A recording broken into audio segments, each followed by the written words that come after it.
welcome to Flamecast. This is Todd Pletz. This time we don't have Travis. We don't have Matt. Heck, we don't even have Mike. This time we have Wes. Probably not a name familiar with any Flaming Death production, although I think you were a little bit instrumental in coming up with the name of Flaming Death Productions. At least you got my mind working. Really? But you were probably unable to join us in our endeavors because you were so far away, but you're a little bit closer now. So maybe at some point we'll get you in. But here he is, Wes Swingley. Say hi, Wes. Hello, Wes. Sorry, I had to do it. I feel like I have a few personalities to make up for today. Yeah. Well, thank you for having me. Oh, yeah. I've been meaning to have you on for quite a bit, but it's been like, timing issues, and usually I've got content that's kind of driven towards one of the other guys, so it's like, okay, I need to talk with Travis about this stuff, so I got to have him on. I am free to talk about anything. That's right. We'll get to some of that stuff a little later that you had the pleasure of enjoying yourself, but we'll get to that in a little bit. Well, big thing going on right now, of course, is the Star Wars celebration over in London. I don't know if you've been following up on any of this stuff. I've, as much as I love Star Wars, actually maybe because I love Star Wars, I've, over the last few years, been avoiding spoilers as much as possible. And so, every time I see news about Episode 7 at the time, Episode 8 now, news, I'll read it if it's a headline, but I don't dig into too much detail. Yeah, I'm pretty much the same way. Although, when they come to some of the stuff that they're presenting at the celebration, it's not too spoilerish. Right. Well, I saw new ships for Rogue One. Yeah, there was actually two people who are Flaming Death related. I have Chris and Darren, who were my actors for Connect More. They are actually at the Star Wars celebration in London right now. Very nice. So I've been seeing all these pictures that they've been posting on Facebook and such. So yeah, I've been seeing some costumes, some ship models. Yeah, they were actually at the Rogue One panel. So they ended up getting, they handed out the teaser poster to everyone that was there. I'm like, that is so awesome. End of the day, they take a picture of all the stash that they picked up for the day. And it's like, man, I only wish they had it closer. Posters are a pain to bring back. Yeah. I know. They're just an awkward size. You almost have to be prepared for it and have a tube ready to I know. Stick it in. Yeah, I wish I had one for that last trip. The most important question that somebody must have asked in the Rogue One panel, I'm curious, is will it have a crawl? Will it have an opening crawl? Yeah, I've been hearing it's not going to, which is perfectly fine with me. Yeah, I think that's better. Yeah, I think if it's, one of the side stories, go ahead and do it a different way. But when it's one of the main storyline ones, go ahead with the crawl. Right. At least that's how I see it. Well, all of the, all the cartoons have had crawls on every episode. Well, I've been going through the Clone Wars cartoon. Mm-hmm. And they don't really have a crawl there. They have a little intro. Well, maybe. Yeah, maybe you may be right. I had a tough time getting through the Clone Wars. I'm still not all the way through. Yeah, I'm about halfway through that. the guy who does the Jar Jar, the replacement Jar Jar, is amazing.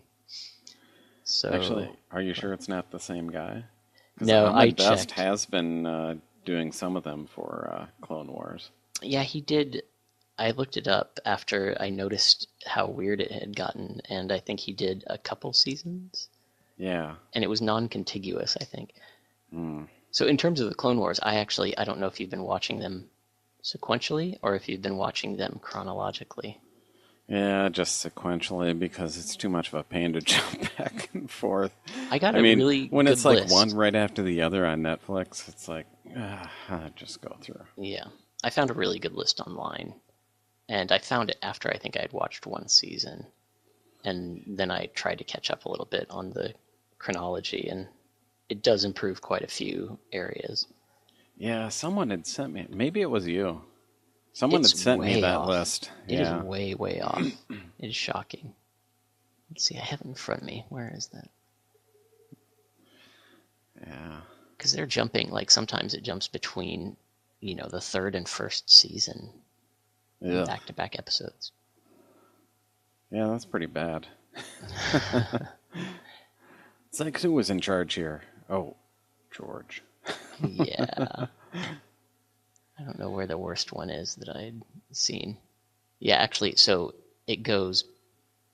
Where I'm at right now, actually, is the Clone Wars theatrical release. I finally caught up with that. And then it's Season 3, Episode 1, Season 3, Episode 3, Season 1, Episode 1. Oh, jeez. That's the chronology. It's great. Yeah. But, well, I don't know if you've heard some of these Rogue One news items, but... Yeah, what do you got? What was it? A few weeks ago, people were going nuts because, they were doing so many reshoots. Yes, I had heard that. And it's like, every movie goes through some reshoots. And basically they came back and said, basically that. And it's like, don't get excited, people. So, I mean, I heard some of it was maybe, because it was too dark or something like that. But, yeah, I'm sure they know what they're doing. Right. I just did a Google search. I'm not concerned. While I'm talking to you, and I saw that teaser poster. That is really awesome. Yeah. I don't know if you heard the news about Vader. Yes, I saw that he's going to make an appearance. I didn't read any detail. Me neither. Other than they got James Earl Jones back for the voice. And, we got to meet some of the characters on the Rogue One panel, but... you have a cat as a special guest as well. Yeah. You must know it's me. I'm going to shoot that cat, but that's another story.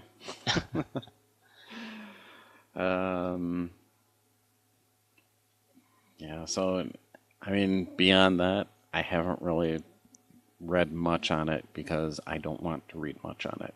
I know. When Episode 7 was coming out, they had all of these, like, on-the-set things and just pictures of everything and speculation, and I'm not the type of person that dodges every potential spoiler, but I want to have something new. Yeah. So, as far as any more news, I don't have any because I haven't been looking. Yeah, I'm sure it'll trickle out.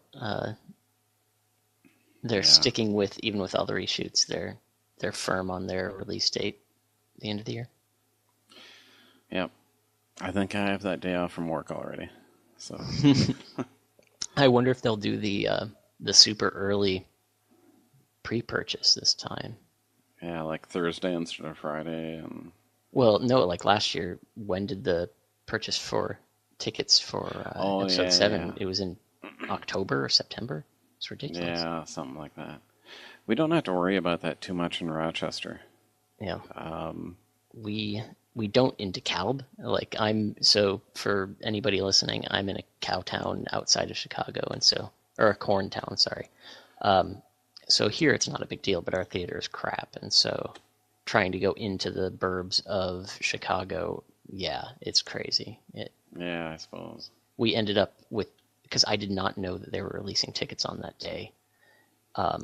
I watched the first trailer during one of the football games, and then I just turned it off the second the trailer was over, and I didn't realize that they announced things, and so I didn't get tickets until the next day, and we got really close to an IMAX screen tickets, and it was bad.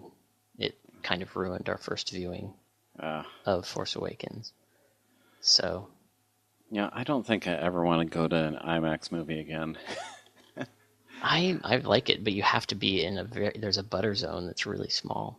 Yeah. I went to episode 1 in IMAX, and I saw when they rebooted the Star Trek movies, the first movie that came out, went to that in IMAX. And I'm just like, I'd just rather see it on a regular screen. I don't know. It doesn't do anything for me. Yeah. But yeah, speaking of the Star Wars Celebration, of course, Travis is in the 501st. Oh, yeah? He has a TIE Fighter pilot costume. And, man, he lives over in Louisville, Kentucky. Mm. And he's made it on TV over there with the rest of his group. And it's like he's going all out. In fact, he can't be with us today because he's got 501st stuff going on this weekend. They do a lot of charity stuff, right? Yeah. But yeah, he's, of course, going to be participating in the Star Wars Celebration for next year when it's in Orlando. Of course, I won't be able to get down there, so it's just like, God, why do they have to make them like East Coast, West Coast, Europe? Because that's where most of the people live.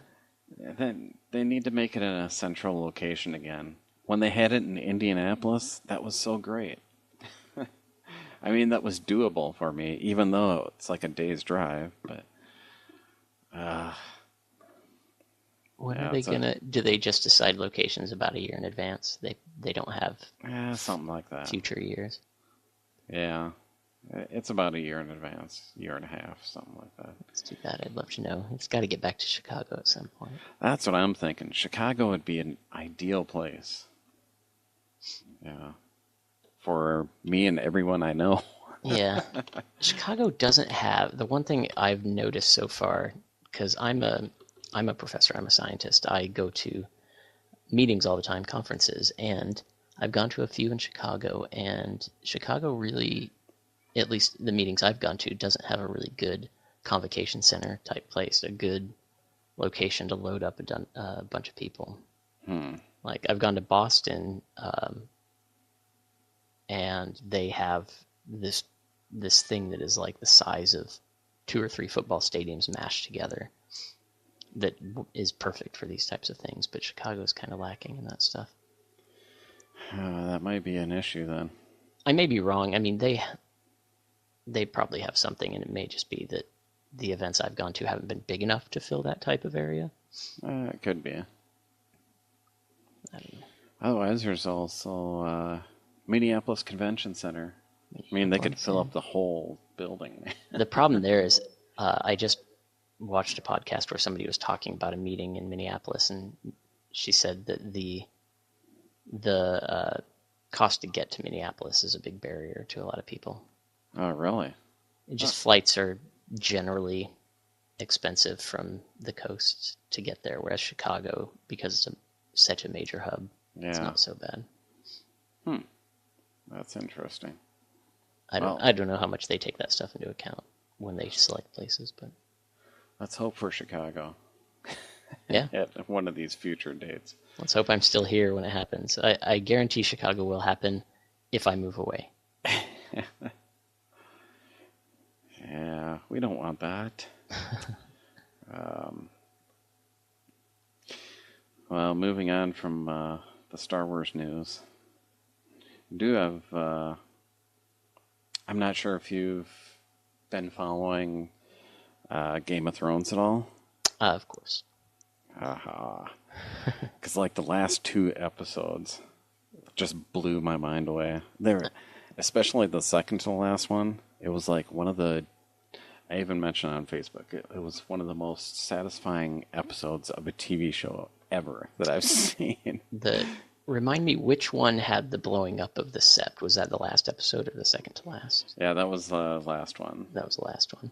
The Winds of Winter. I have a friend who watched Ramsay's death scene far too many times, far more than is healthy. Oh yeah, the Battle of the Bastards. Ramsay was such an angry hobbit.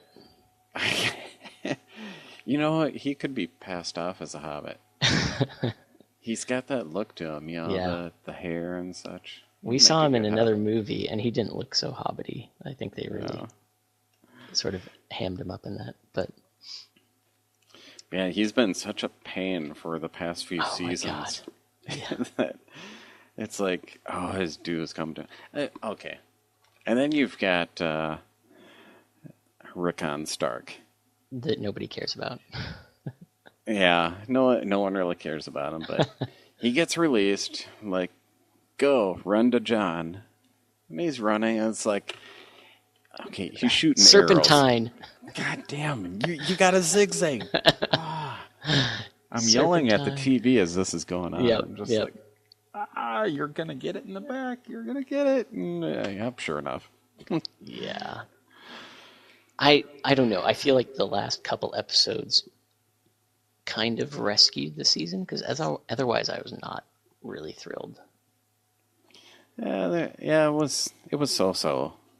Yeah, it was kind of meandering, and it really felt like they got away from like a world-class writer in George R. R. Martin and ended up with like a room of random schmoes that were trying to write a season. Because there were a lot of like very TV feeling moments. Well, I think a lot of the episodes, including ones from past seasons, it's like, you're watching the show and it's kind of like meh, and then it gets to like the last 5-10 minutes and you're like, oh my God. That's true. And they kind of kept that up through this season. Yeah, I mean, that's a good way to think about like Hodor and Hold the Door. Oh my God. The first time they said hold the door, I was like, oh no. Yep. Oh no. But that's a good, you mentioned that scene. That scene annoyed me, not because Hodor died, which sucks, because that actor, the actor himself is just a hilarious, amazing person. Yeah. But I don't understand how him holding the door really accomplished anything. He saved them like all of 2 minutes, or if that. Yeah. And they somehow, like dragging slowly through the snow, managed to get away from all of the whites. I really didn't understand that scene. It seemed like they were suddenly away, and Hodor didn't last all that long. I think they just needed that couple of minutes, and I mean it looked like there was a winter storm out, so they had that going for them. Maybe. So as soon as they got into zero visibility, as you know, snow creatures of the undead of the north don't like snow. They can only see as good as the rest of everyone else, I guess. Sure. The funny thing, I don't know who listening has read the books, but the funny thing is that the character they finally brought in, I'm guessing, and I may be misunderstanding it, but it's a character that was around for a long time in the books that the TV show just decided not to use, and then they suddenly had to have him show up. And that's Brandon Stark. Or Benjen Stark. Yeah. There's a character in the book, Cold Hands, that I don't think they've ever revealed yet in the book, as far as I know. I don't think he's revealed that he is Benjen Stark, but you have this suspicion that this sort of dead, half-dead guy is Benjen Stark. And so it's funny in the show, when they finally needed Benjen Stark to show up, he just kind of shows up.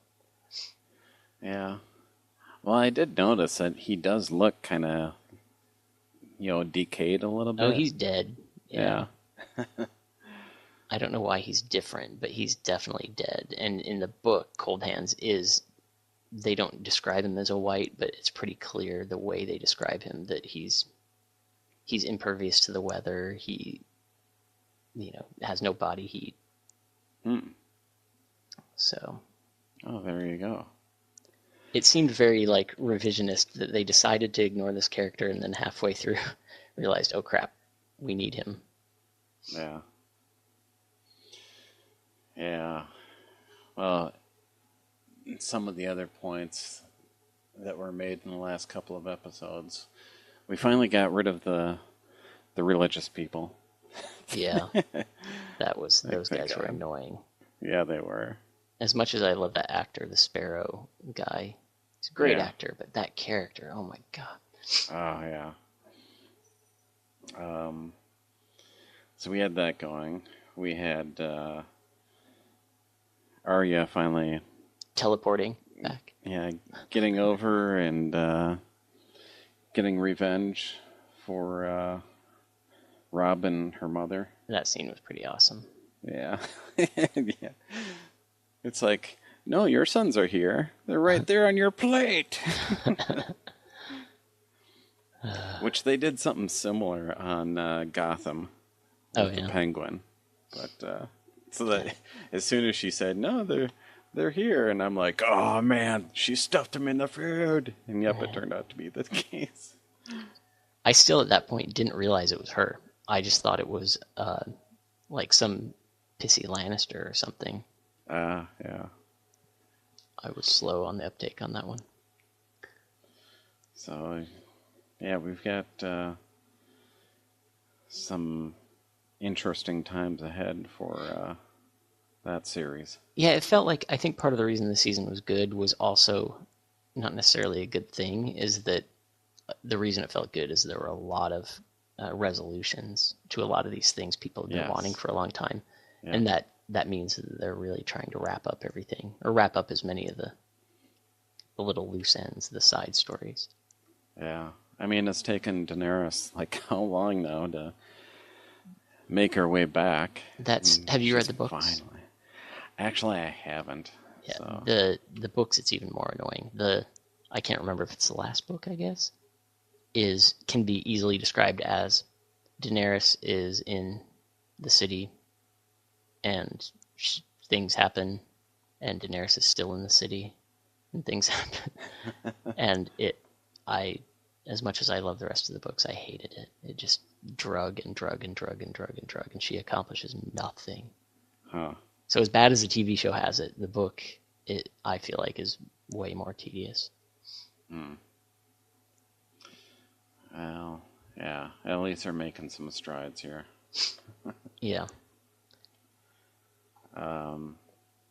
We were talking in previous Flamecasts, some of the other TV shows, especially the ones on CW, which should be called the DCW now. Is that all the spin-offy things? Well, yeah, you're going to have Supergirl on Mondays. Tuesdays will be The Flash. Wednesdays will be Arrow, Green Arrow. Thursdays will be Legends of Tomorrow. They just need another show now for Friday, and they've got a solid week of DC characters. Have we reached peak comic book? I feel like... I don't know. They've had some on, and they haven't made it. Like they had...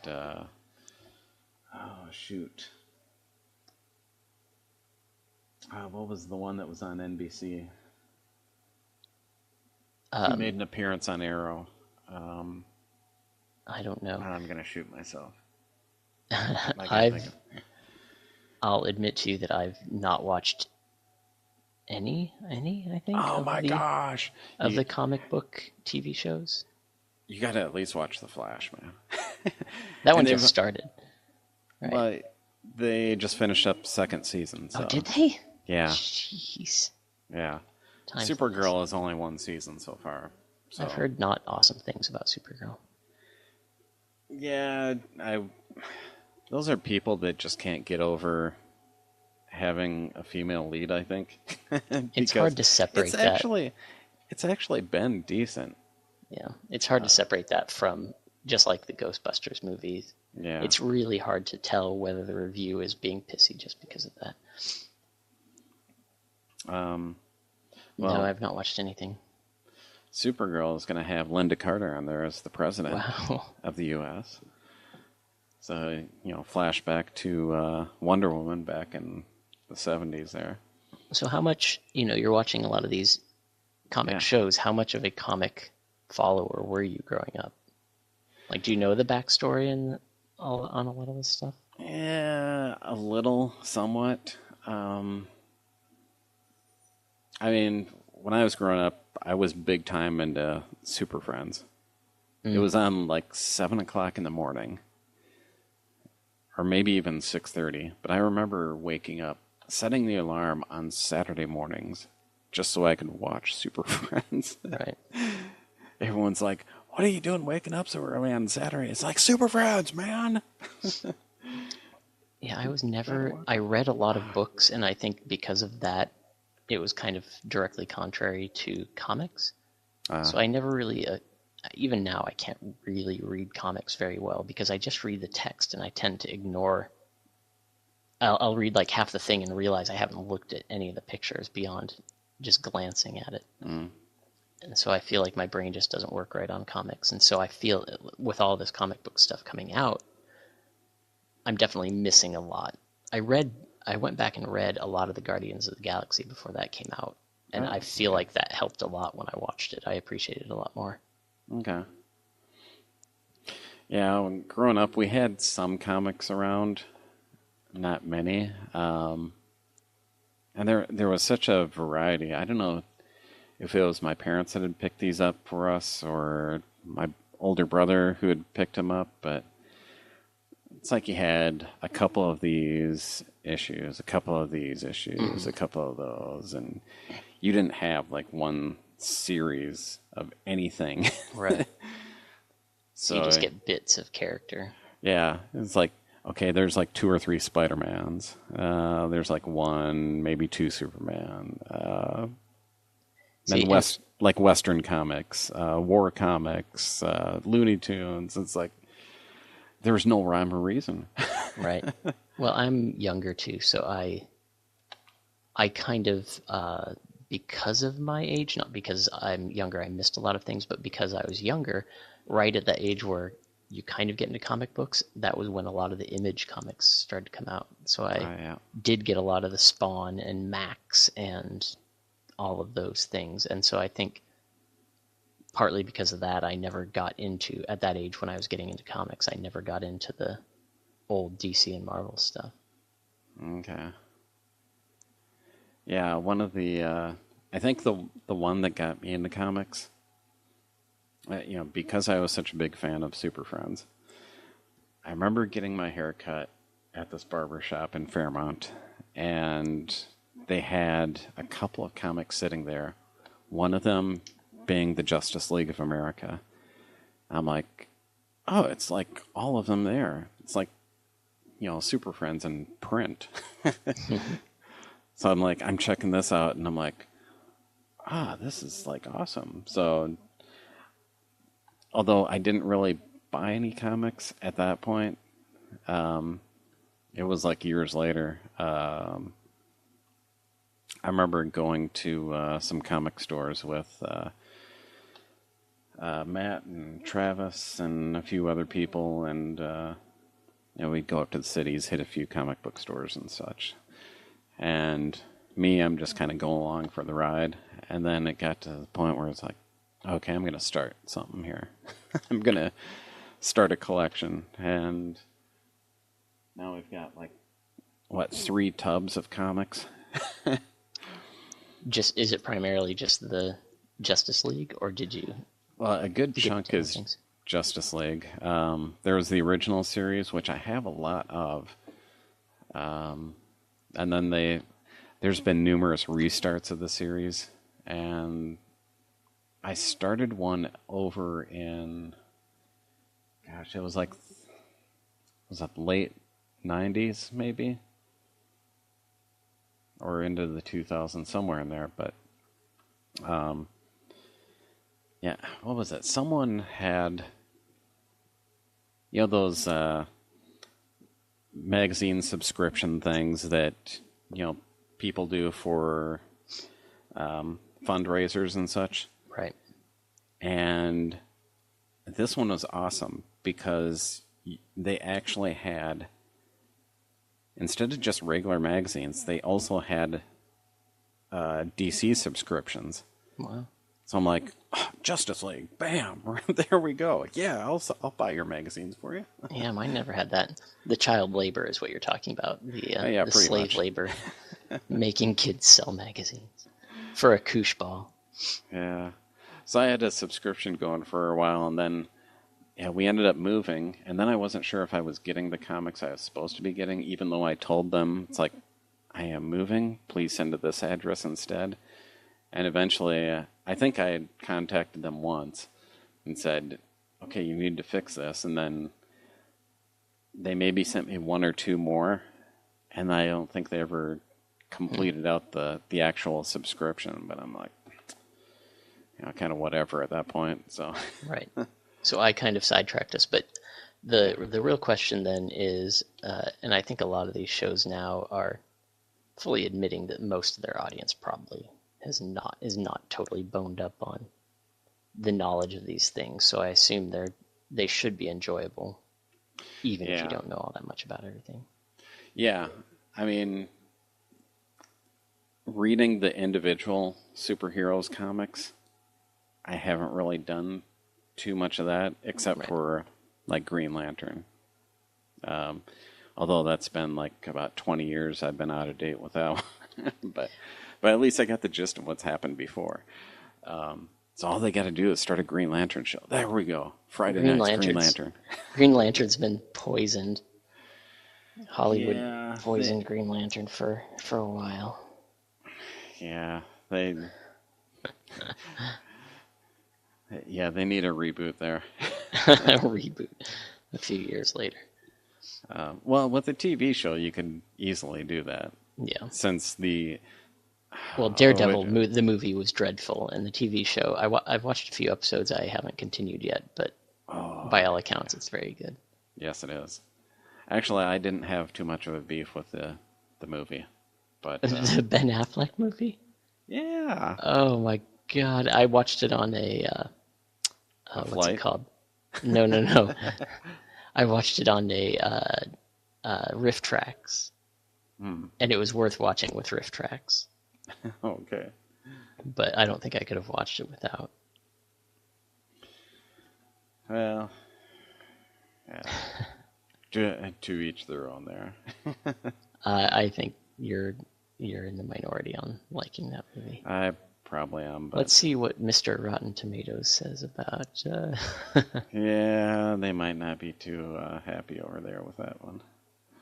And by they, you mean every single human being who's voted for it. Yeah. Daredevil 2003. Come on. Oh, 44. I mean, that's not too horrible. Bad. Yeah. See, there's more of me than you think. They made the Elektra movie after that, right? Yeah, that I never did bother to see. So that one I've heard is pretty bad. Am I spelling? I guess I don't know how to spell Elektra.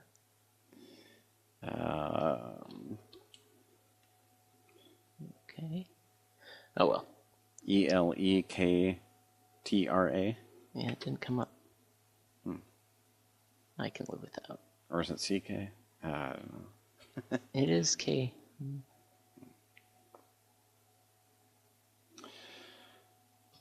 Anyway. Yeah.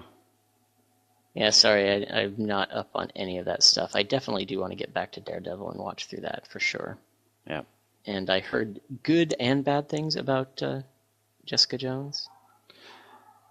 I would say overall it's good, but it is pretty depressing. Yeah, that's kind of what I heard. I heard it's like if you binge watch it, you're gonna maybe want to commit suicide. I was just gonna say it's something like that. Yeah. Oh, Electra, I found it. 10% on Rotten Tomatoes. Ooh, yeah, that's pretty bad.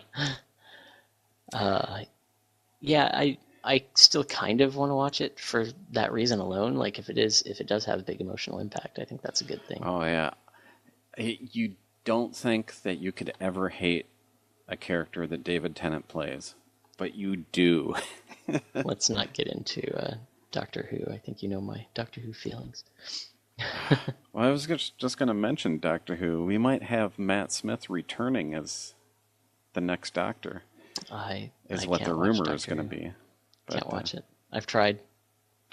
I've tried at least 3 times and failed. It's too cheesy. What can we do? Too cheesy. I tell people I have a TV lactose intolerance. I can't deal with the cheese. Well, yeah, I was growing up on Doctor Who, so Not most, but a lot of the people I talk to, especially people my age, that like Doctor Who, watched at least a decent chunk of original Doctor Who, and I didn't, and so I don't know if you need that like original inoculation to. Maybe. I mean, the stories are a lot better in the more recent series, but because you get some of these old ones and it's kind of repetitive, where it's like, I mean, it's drawn out like 4 or 5 episodes, Right, and it's like, okay, they have the first couple of episodes to kind of give you the feel of what's going on in the overall story, and there's got to be some dramatic ending at the end of each one, except for the last one, of course. And yeah, it just gets to be a little repetitive with those older ones. well, and in that same category of cheese, and potentially a segue, which I've ruined by pointing out, but I've yet to watch through the original Star Trek. Partly because of that, I know it's going to be cheesy and hard to watch. They've actually got some decent stories for the most part in those. Spock's brain, don't start out with that one. But if you want to see some real decent fan films that are based on the original series, you got to watch Star Trek Continues. I mean, maybe you should see some of the older episodes before you see these. Right, you gotta have the context, right? Yeah. But these Star Trek Continues, there's only 6 episodes, and that's probably all there's going to be, but we'll get into that later. With all of the new Star Trek fan film regulations. And the stories that they have are as good, if not better, than the original series stories. Yeah. And it's like, oh my gosh. It's like, and they're playing characters. I mean, they're playing the original characters. So you still have Kirk, Spock, McCoy, and such.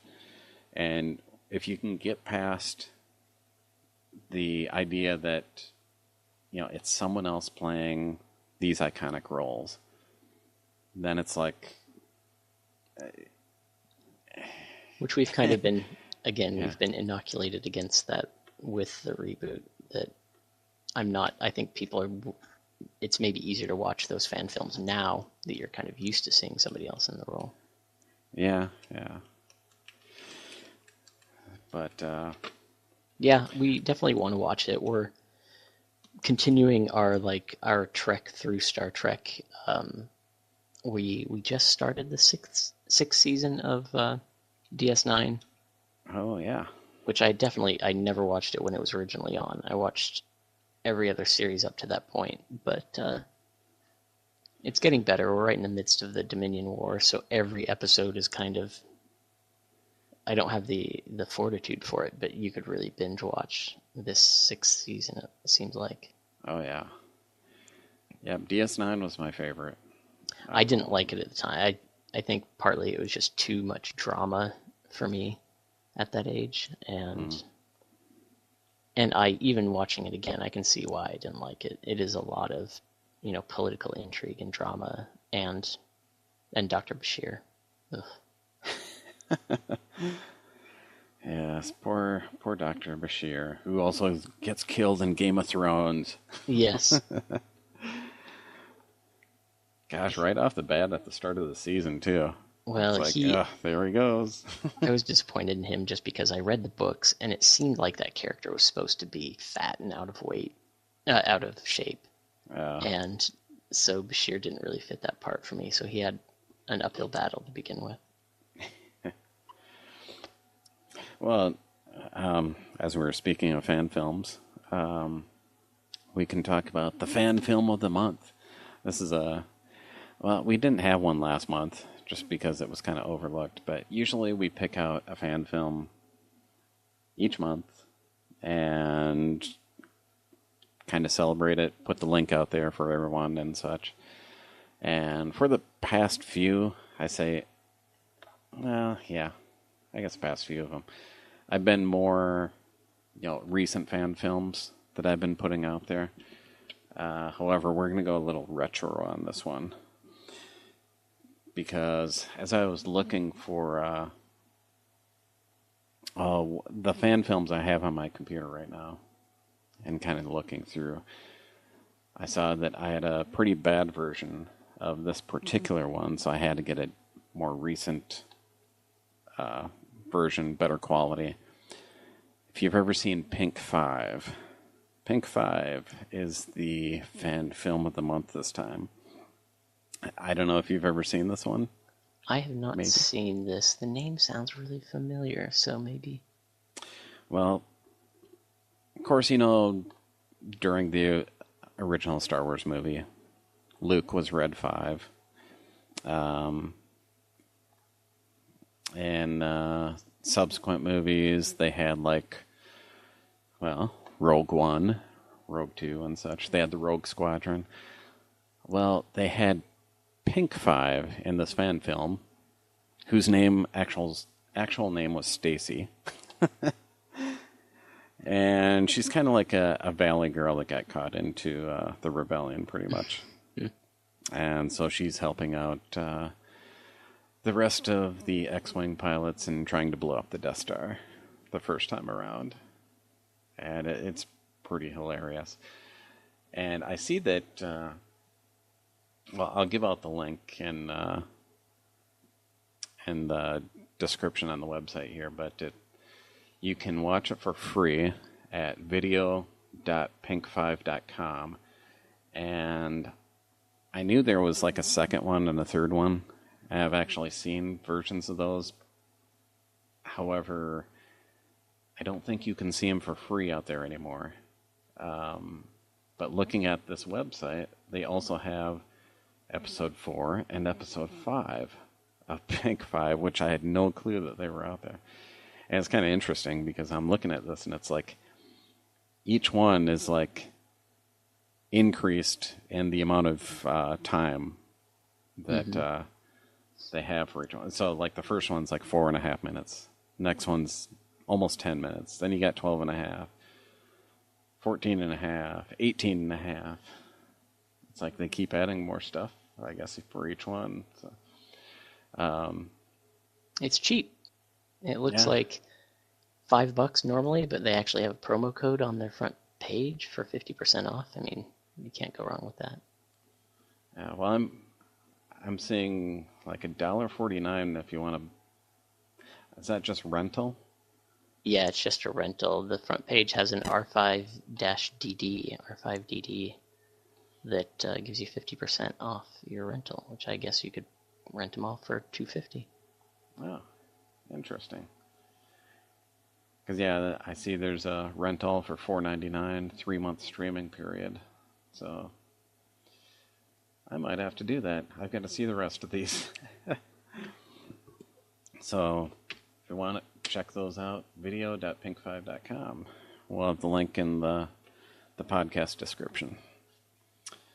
And Cool. Might as well do a commercial, too. Now from Kenner's Star Wars collection, it's the Patrol Dewback action figure sold separately. Let's find the droids, Dewback. Hi, R2. You can imagine you're a stormtrooper on the Patrol Dewback, searching for R2-D2 and C-3PO. Look both ways, Dewback. By moving his tail, you can make Dewback's head turn left and right. You can move his legs, too. He found us. Good work, Dewback. The new Star Wars Patrol Dewback from the Star Wars collection. Action figures each sold separately by Kenner. All right. For our last topic, as I said, we were going to get to some of this stuff.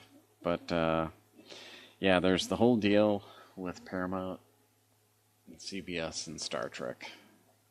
And, well, you had the opportunity to go out and see, what was it, the premiere for the trailer? Yeah, the fan event, the Star Trek fan event. Yeah. Where they also named the one street after Leonard Nimoy. Yep. Yes. So, yeah, tell us a little bit about that. I know you met some people out there as well.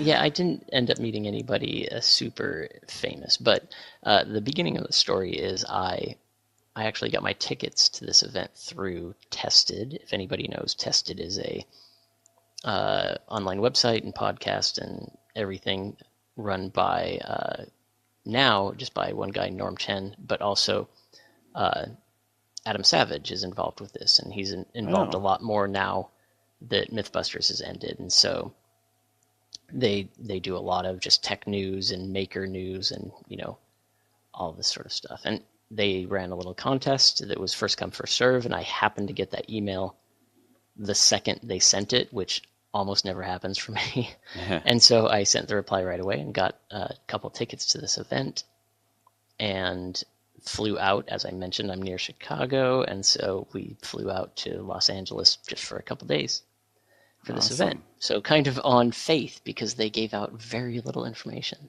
Huh. And in fact, when we got there and we were waiting in line to go inside, there were people in front of us who were from Ohio, people behind us who were from Chicago also, people from all over, and everybody had kind of flown here knowing nothing. Nobody knew any more than we did, except actually I knew a bit more because I knew that Adam Savage was going to be emceeing this event. Mm-hmm. Through Tested, they had said that, and most of the people didn't even know that much.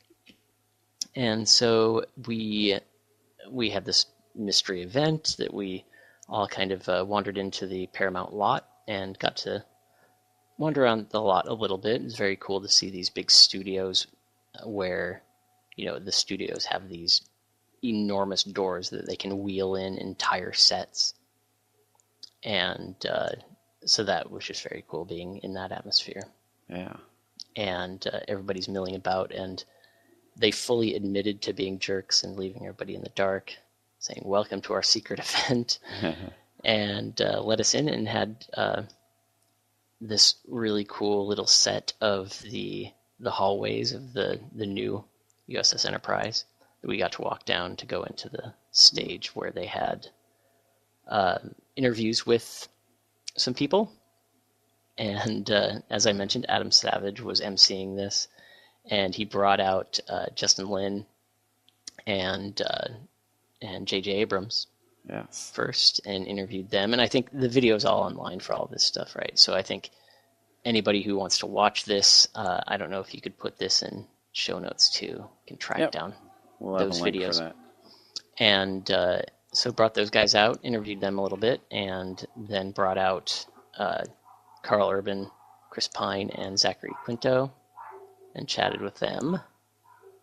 And as Todd mentioned, then they went outside and dedicated the street outside of the studio as Leonard Nimoy Way. And that was very cool. Gave champagne. We have a dog fight upstairs. Having a dog party. They gave champagne out to 500 people, which is impressive in and of itself. Awesome. And Wicked, hush! All right. I can talk loud. But they, as I mentioned, it was about 500 people. So it was a relatively small affair. It's hard to picture 500 people, but I always say that's a lecture hall. If you think of a big movie theater or a big college lecture hall, about that many people. And then we went in, locked our phones away so that we couldn't see or we couldn't record anything, and watched the new trailer that they premiered there, all of like 1 hour before the internet got it. But then they showed some behind the scenes footage and things like that's why they didn't want us to record. And so saw some of that stuff, and then they had a party, and we had a bunch of cool drinks and food and a lot of props that we took pictures of what we could. Lots of cool movie props, costumes, and things like that to go check out. Lots of swag that we got. One of which was tickets to the premiere in San Diego. So they're premiering the movie before Comic-Con on the 20th, or at Comic-Con on the 20th. And all of the guests got 2 tickets. And so I unfortunately could not go back to California again, because I'm going out there next month for a family vacation. So I have a friend who's going out there, and so I'll know in just a few days, I guess, how things go with her. I hope she doesn't fly out there for no reason. I hope it's a fun time. But they're going to be airing it outdoors in an outdoor IMAX at Comic-Con, which should be interesting. I appreciate the thought of having me receive the tickets, but I can't make it to Orlando, so I can't make it to California. I tried to give them to Todd. He was one of the first people I asked. I actually had trouble getting rid of them because, flying to California, it's not the easiest thing in the world. But I have some friends going, so that should be good. Yeah. And the big name people showed up for, roughly 30 seconds. One of the biggest disappointments was that the main actors, the 3 actors that they had there, and at least I didn't see J.J. Abrams, but I think Adam Savage and Justin Lin came out for a little bit, but they disappeared fast. And Zachary Quinto, we saw the closest because he was like running top speed in full panic mode, getting out of there right in front of us. So we didn't stop him, but they were not there for very long. So that was disappointing. But Norm Chen from Tested was there, and I ran into him and got to personally thank them for getting tickets from them. So it was really good to meet him. Awesome. The only other person we interacted a lot with that's internet famous is one of the guys from Screen Junkies. And if anybody knows Screen Junkies, they do movie fights. They also do the very much more famous Honest Trailers. Oh, yeah. And Honest Trailers are amazing. So. And you also met Alec Peters? I did, yeah. So I briefly chatted with Alec Peters, the creator of Axanar, the litigious fan film. Yes. So what details do you want to give about Axanar? Do you know more? Well, I mean, okay, so they were saying at the event, that the lawsuit was looking to go away.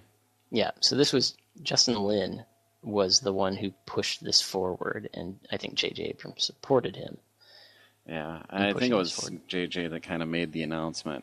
He announced it, but he actually announced it for Justin Lin, and he even said in the video, if it's in the video, he basically said that he did it for Justin Lin because he knew that he wouldn't want to blow his own horn. And so that's why J.J. Abrams announced it. So actually, all of the news that you saw online kind of made it sound like J.J. Abrams made this happen. Yeah. Yeah. And I'm sure he did. He's got a lot more pull. But Well, however, it seems to be premature However. because the lawsuit continues the lawsuit continues, and then the then Paramount they just came put out out these rules. with not rules, guidelines. Guidelines. So, The most ridiculous guidelines ever. Yeah, these guidelines are really disappointing. I always thought it'd be nice to do a fan film for Star Trek, but I knew even back then that Paramount was kind of dicks about the whole thing. Yeah. And supposedly it was a little more lax than I was led to believe, because we ended up with things like, Prelude to Axanar and Star Trek Continues and, some of those others, Renegades. I think the trigger was that Axanar did a Kickstarter, right? And they got a lot of money. And Paramount saw the dollar signs, I guess. Yeah. And,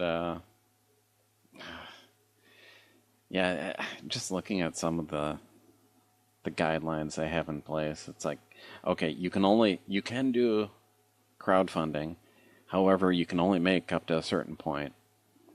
My favorite, you can't pay the actors. You can't pay the actors. You That's have hilarious. to buy official uniforms, right, official which goods. are like thousands of dollars. I'm like, what the hell? I mean, they're making this pretty much impossible.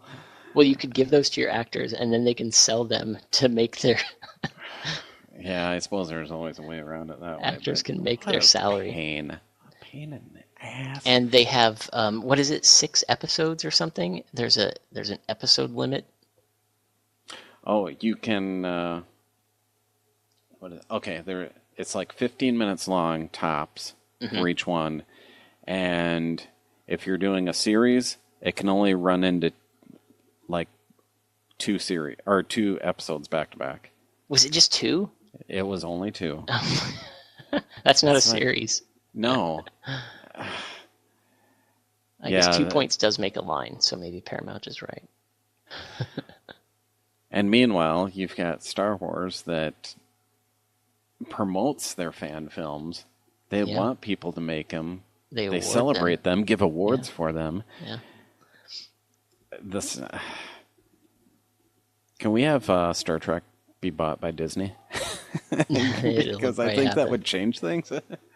It'll probably happen. Well, I think what I see happening is like I could totally see an entire knockoff universe existing, an entire, what do we want to call it? Not a federation, a union, the Galactic Union, and people just making a very thinly veiled knockoff. Yeah, but it just wouldn't be the same. I mean, people are passionate about Star Trek. Yeah. It's not, they could make it into something else, create their own type Galaxy of genre. Quest. They should just make a whole genre on Galaxy Quest. Gosh, who owns that one? That's not Paramount as well, is it? I don't know, actually. That's a good question. That'd be really funny if it is Paramount and they just that would block be. the same thing for Galaxy Quest universe. That would be a good idea. I mean, they've been talking about making a new Galaxy Quest like TV show or series, which I'm not sure if that's still happening or not. I haven't heard anything for a while. I feel like they certainly couldn't get all of the actors, or maybe even any of the actors. Well, they'd have Alan to replace Rickman has everyone. died as well. Rickman's gone, so if you can't have Rickman, I you gotta change everyone out. Yeah. Yeah, so the future of Star Trek fan films right now, at this point, is crap. Yeah, it's rough. Projecting crap. Well, I'm curious to see where the Axanar lawsuit goes, since it apparently didn't go away. Yeah. Maybe they can get them to change some of these guidelines, but as it is, it's the state of Trek at this point. I mean, there's a lot of people that are refusing to go to the new movie because of the way Paramount's been treating the people. So Right. Yeah, and that sucks. yeah. I mean, I'm kind of torn. I'd like to see it. However, I understand where people are coming from, where they want to boycott this thing to prove a point. You're kind of boycotting the wrong thing. I mean, you can boycott every Paramount movie, but that movie has absolutely nothing to do with the lawsuit. That is true. So yeah, that's rough.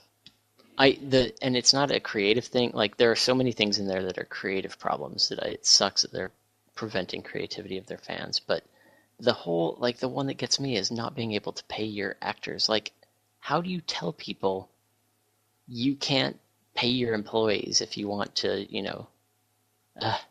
It's just so invasive. And I'm not even by no means a libertarian and worried about invasive government. I just can't believe that they would try that. Well, to be fair, on my fan films, I didn't pay anyone anything. There are a ton of fan films, don't get me wrong, where people are doing it because they want to. However, when you raise money like that, and I mean, even bringing in professional actors, well, you can't do that anymore either. Yeah, that was another one of the lists. They can't be, and that's such a fine line to draw too, right? Yeah. There are random schmoes in all over Hollywood that have their SAG card. Are you going to prevent that guy who was in a TV commercial when he was 15 from acting in a fan film? Yeah. I mean, are they trying to make them like totally obvious that they're just a low budget fan film with horrible acting? That's almost what it seems like. It has to be worse than the Paramount version. Yeah. Because Axner, it looks so damn good. Yeah. As well as Star Trek Continues. I should have been watching that from the start, the Star Trek Continues, but I didn't really get into it until, about a month or two ago. And then I watched all 6 episodes, like, right in a row. I'm like, this is awesome. I've been missing out. But, yeah. I will definitely have to check those out. As you say, once I watch some original series. Yeah, we'll have a link to Star Trek Continues as well. Yeah, you've talked about it enough. You have to put the link up there now. So we got Star Trek Continues. We've got the event video. Which I'm a very small pixel. If you want to, do some good stalking, you can find me online, and then you can find me in the Star Trek video. There we go. And last but not least, speaking of the more recent Star Trek movies, I ended up losing Anton Yelchin. Oh, yeah. That was just a bummer. Screw you, Jeep. Yeah. And he was one of the better actors in those films. I loved his portrayal of Chekhov. Yep. And also he's the main character in Fright Night when they did the remake. Yeah, see, I've heard that he's very good in other things, and I may have seen him in some other movies, but he's almost unrecognizable just because he's not doing the Chekhov, Yeah, Fright Night is kind of interesting because one of his co-stars in Fright Night is David Tennant. Another Doctor Who reference. Wow, you get him in. Yeah. So. Yeah, I might have to do Anton Yelchin a little bit of a run of movies. Because I don't know if I've seen many that he's been in. Yeah, and I believe he was in Terminator Salvation too, if you want to go back to see that one. That's what came up on IMDb. Yeah. So the one that I've heard is very good that I see on here is a movie called Rudderless that I think I need to I have not seen that. Green Room. Green Room, I've heard good things. That's kind of a thriller-y movie, I believe. Horror. I haven't seen that one, but Not my thing. And the Smurfs, The Legend of Smurfy Hollow. That's okay. That's where I draw the line. Sorry, I'm not going to do any Smurf stuff. he's clumsy Smurf. That's hilarious. Boy. Oh yeah, that's really ridiculous. And if anybody out there wants to look at the gear shifter in this Jeep Grand Cherokee that caused this entire thing, it is just the dumbest design decision that you'll ever see. And it is really unfortunate that anybody, yes, it sucks that it was Chekhov, but that any one person was killed because of a gear shifter, because of a crap design on a gear shifter, is just awful. Yeah, that's bad.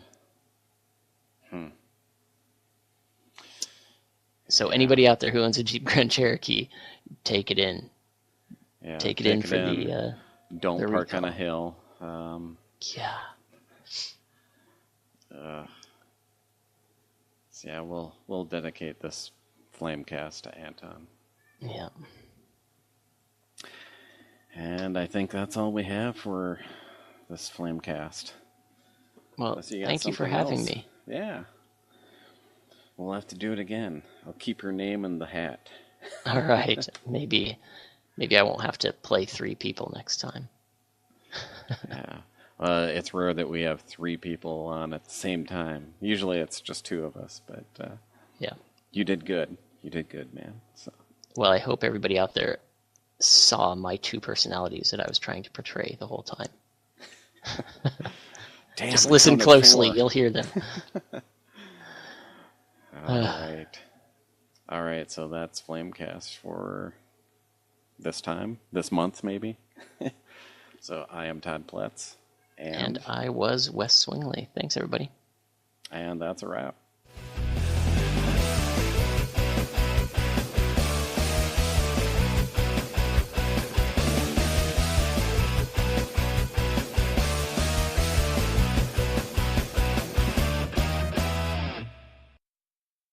And I'll keep my language at a family-friendly level.